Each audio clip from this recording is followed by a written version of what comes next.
Hey, really glad you can join me today to get an overview of what learning flows are all about. And a learning flow is essentially a map that you and key collaborators design for how, when, and with what methods your site is going to learn the knowledge, skills, and behaviors needed for a job.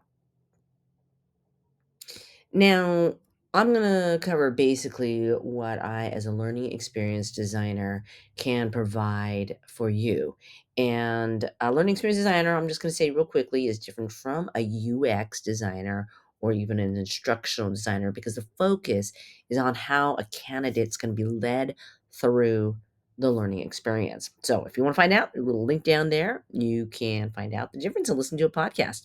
Otherwise, let's go ahead and go through these 6 bullet points about learning experience design. So let's start with elements in design. So the elements of a learning experience design flow are the needs assessment, you develop the proposal, there's recommendations, deliverables, and then we'll talk about sustainment. So in each of these stages, there's an important decision point in which can be made about whether to go forward or perhaps you've already reached your goals. So the first part is the needs assessment, and all clients will have a chance to discover or really engage in this conversation in which they can discover what are the values that they want to get out of this learning experience flow. And it's going to be used to discuss, to guide the discussion, this questionnaire that we'll have. And if we do this at the start of creating this map rather than saying, yeah, let's just make a map, then the ROI can be determined much more effectively, right, than at the end.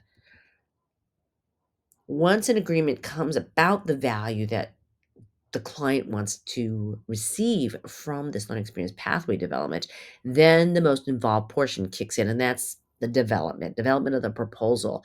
And this really is the most involved because it has research, interviews and discussions, inventories, assessment of what exists, and then reviewing the audiences, training channels, crucial conversations in terms of the soft skills. How do people at the site, how are they organized? What are relationships? So, this section can take the longest time in really coming up with recommendations because we want to make sure that the plan is tailored to the culture and the community that it's being created for, or the company, really.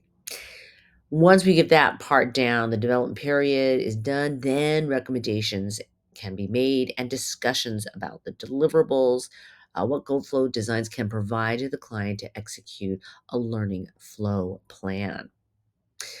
All clients will receive generally the same deliverables of milestones, a learning flow map, a list of recommended digital tools and cost, super important, and then either a pilot is initiated or an action plan is provided that gives clear elements of what to expect or what can happen, what should happen, hopefully, for execution.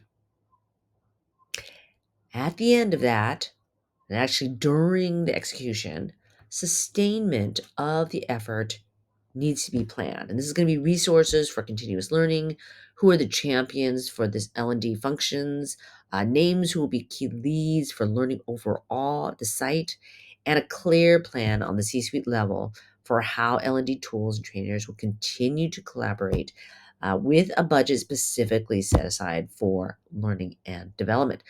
Collaboration is really important for all parties, but depending on the culture of a site or company, that can shift or change because humans are the most unpredictable portion of it.